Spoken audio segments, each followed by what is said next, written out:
The studio is the place where I come every day, and it's where everything starts. All ideas germinate, they begin, they originate. It's like lots of things go on at the same time. Lots of projects happen, or lots of works are in various states of making. I experiment a lot with materials. In the studio, we try out many things before we decide how a project is going to go forward, or which material I need for this work or that work. It's the lab.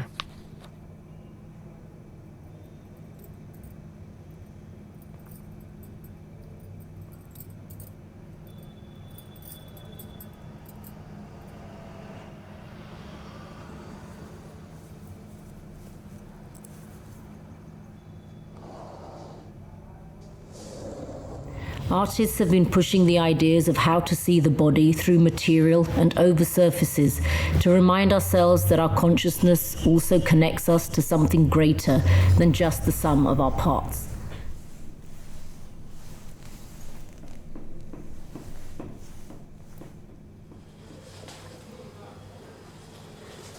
These are the mannequins that my mother used to have in her shop, right? So when I saw them, they reminded me of growing up in the UK and going to my mum's shop on Streatham High Street and dressing her mannequins on a Saturday morning.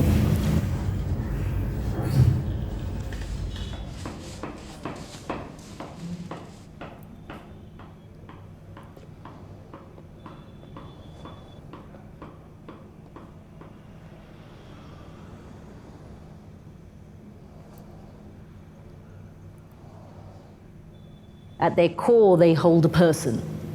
Okay, so a lot of the sari pieces are that. They're portraits of people that I know. And these are in some ways more fictitious, I'd say. And then you put them all somewhere in the studio, and then you allow them to move and push in different directions. And somewhere they all start to come back together again.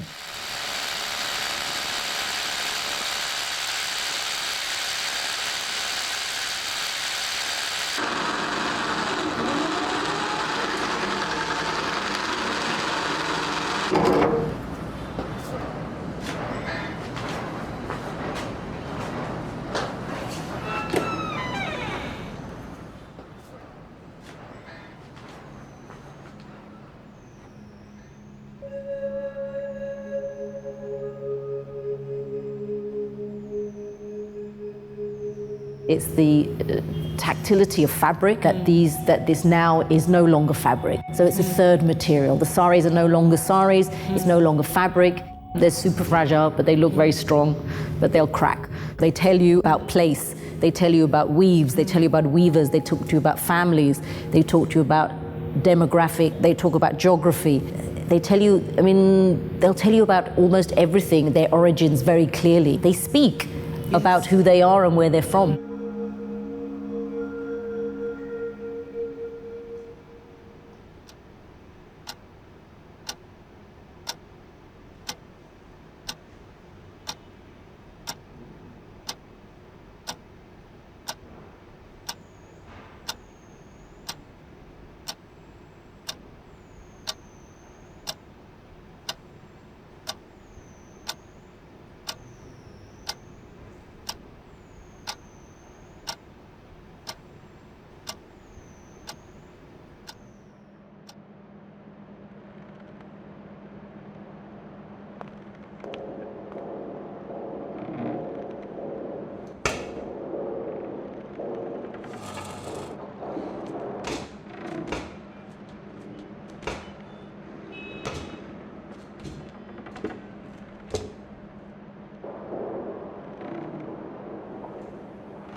I like the idea that every object has its singular point of contact, and also that every object will find its perfect balance on its own.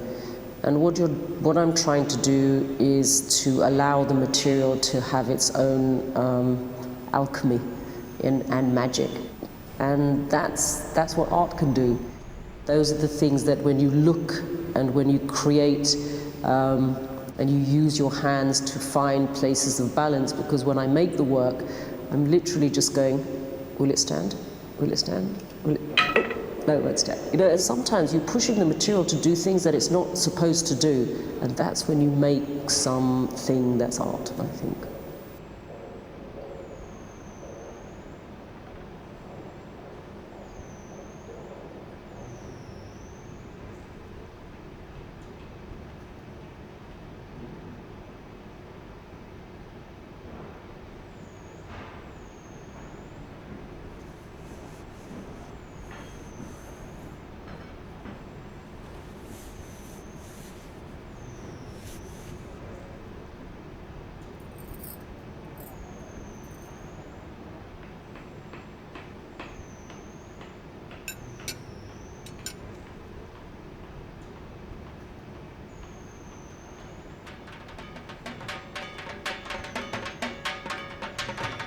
I think I'm aware that the narrative and mythology have played a really large part in how my consciousness has been shaped. I engage with it, I push it to become something that it isn't already. Making these monsters as portents and as follies, as a moment in time locked in the image. The image again is a door that opens onto another door, ad infinitum. The domestic space is the hearth, it's the center of the world, the bubbling cauldron where all spells are cast.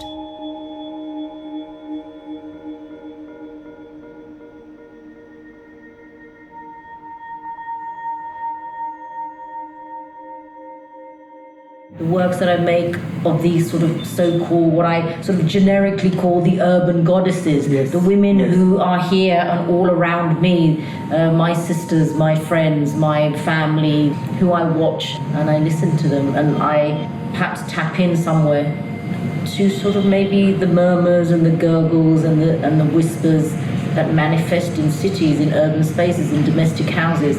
What are your dreams and what are my dreams? Where are the aspirations? Who do I want to be?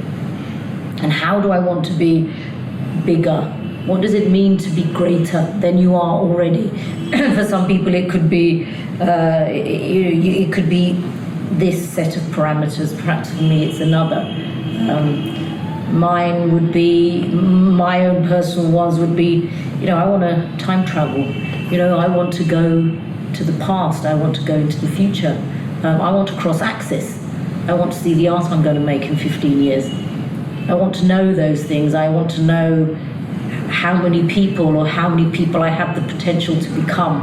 I want to know what it's like to be a man. I also want to know what it's like to be an animal.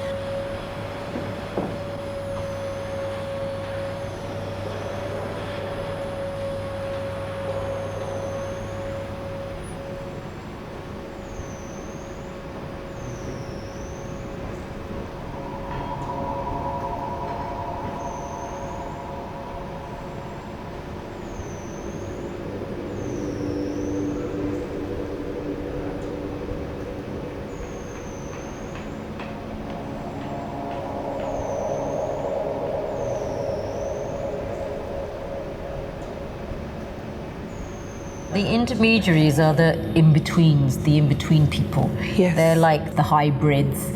This long relationship and association I've had with something becoming something else, the idea that the body or the human or the form or the animal has the possibility through either carrying the skin of another.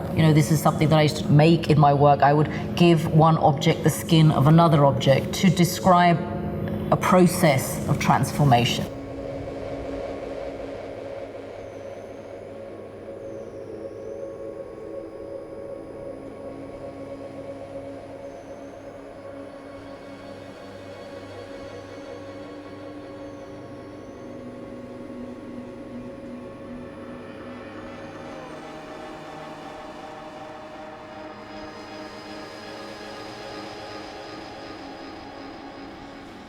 The hybrids, they're amorphous creatures, and they're part woman, part animal, and you don't really know which is more animal or more woman. They're all multidimensional, they're multifaceted. She's the goddess, the housewife, the mother, the whore, the mistress, the lover, the sister. She's everything. She's at one state extremely powerful, but also vulnerable and succinctly imperfect. This is a domestic space, and so within their own realm, they are always all-seeing, they're all-knowing, they're all-speaking, and yet they're not.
I think the form is so simple, the conceptual underpinning is so strong that I was able to just sort of create a language with them that is my own language, and then I speak that language. And so you don't stop speaking, do you? You just keep articulating new ways of speaking. And I think over the years you can see that the language of the Bindi works has changed, and it continues to change. And they move from being microscopic to macroscopic, go back to the body, come out of the body. They talk about movement, directions, typography, linearity, cartography. So many. There's just a plethora of ideas that you could work through them and with them.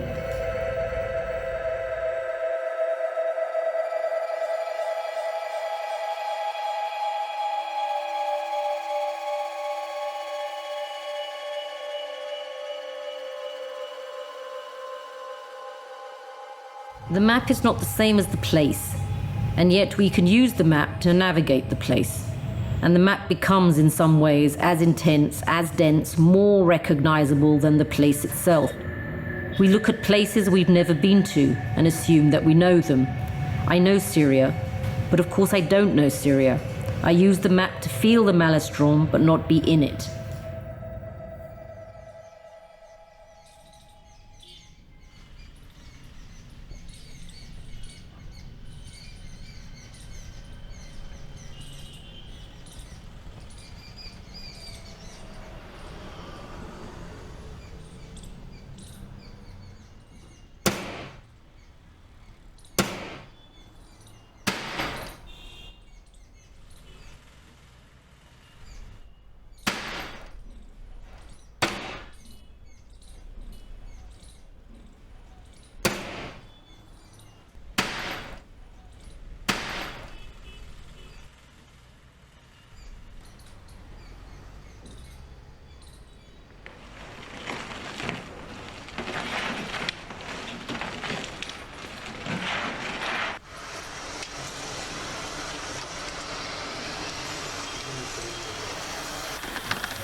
When I'm making and smashing the mirror works, I'm reminded of Ramakrishna's imagery in the Ramayana that recounts the goddess Kali heavily pregnant with child emerging from the Ganges. She gives birth on the banks and then tenderly nurses her child, only to transform it into her other image, and then she devours her child and re-enters the water to begin the circle of life again. The self-image is seen here, and then it's broken as the mirrors are smashed, and then the bindis repair them like a skin that heals itself but leaves scars. Kali is the keeper of time. The bindis become a memory of the time and the residues of experience.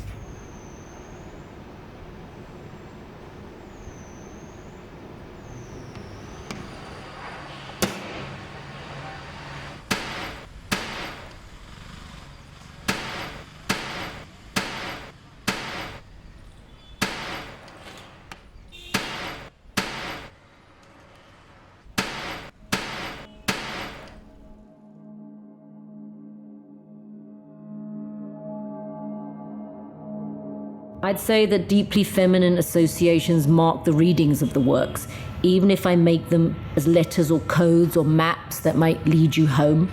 And what am I doing? Am I creating skins for an animal or for a surface, even if it's a mirror or a board? What am I doing with this surface? This surface is intoxicating and visually seductive. The word intoxicating can be both uplifting, noxious, or hallucinatory in some ways. So I'm using ideas that can work both visually as well as philosophically. And I'm able to make works that speak about the journeys of the body, and they also feel like the internal workings of the body.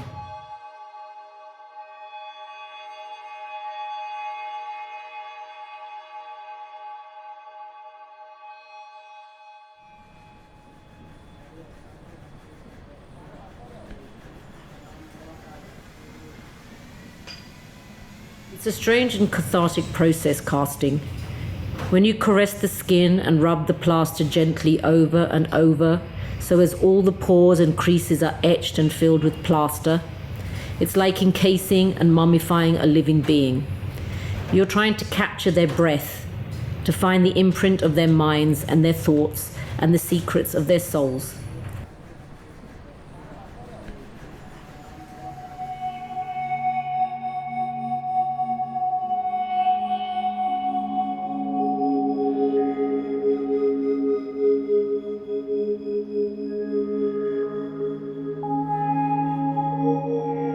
Six Women is a work that was made over a period of 2 years, between 2013 and 2015. It's a piece that deals with and looks at the vulnerability of the aging female body. The women are six female figures that are cast from a transaction with individual sex workers. And when I'm looking at the body, the cast becomes then a valid as well as a monetary buying of the body, and the skin, and the exterior, and the personal memory of all the body in real time. Why also is my art important to someone who needs money? And then, when they give me their body, is it important that they acknowledge my intention so that I feel justified in making the work? Can art answer the questions of ethics? Can art express rage? Can art tell me why I'm me and why she is she?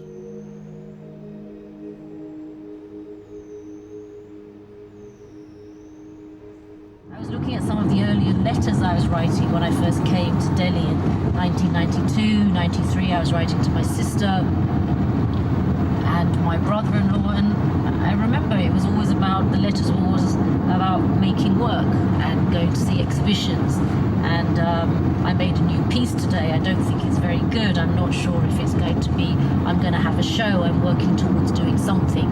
So I think I like to make art, but I also really like to share it. And I want people to see.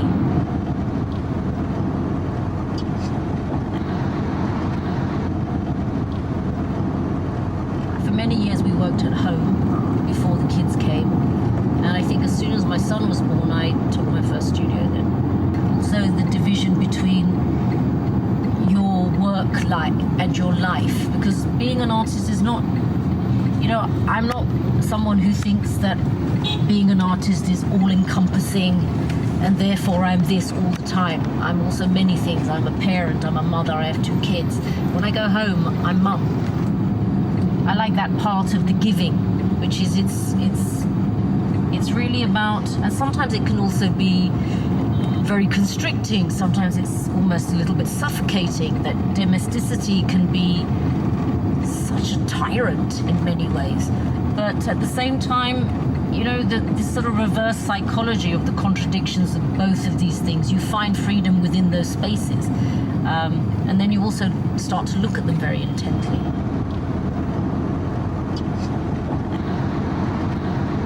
Your life, okay, so your life becomes your experience, and then your experiences feed into how you make work and who you become as a person. Every wrinkle on my face and every grey hair on my head is like another year or another lesson that I've been learning.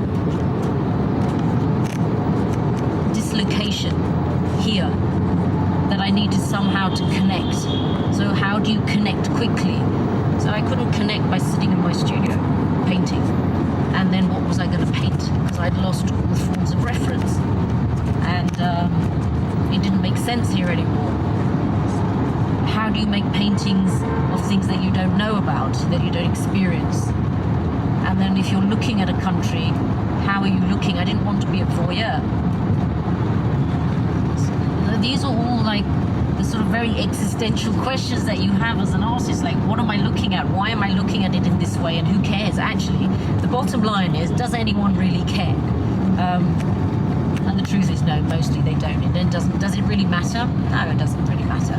But so I think that's why I started to look at the ready-made, because I was able to just take things that were already assembled, they already had inherent meaning, value, all of it. I could add on, I could subtract, I could create, I could build on top of things that are already built. And it just gives you 2 steps up. It's a really steep climb, and you need as much help as you can get. And so sometimes you have to give yourself license to be able to pick things out. And then as I started to think through and work through it, it started to grow.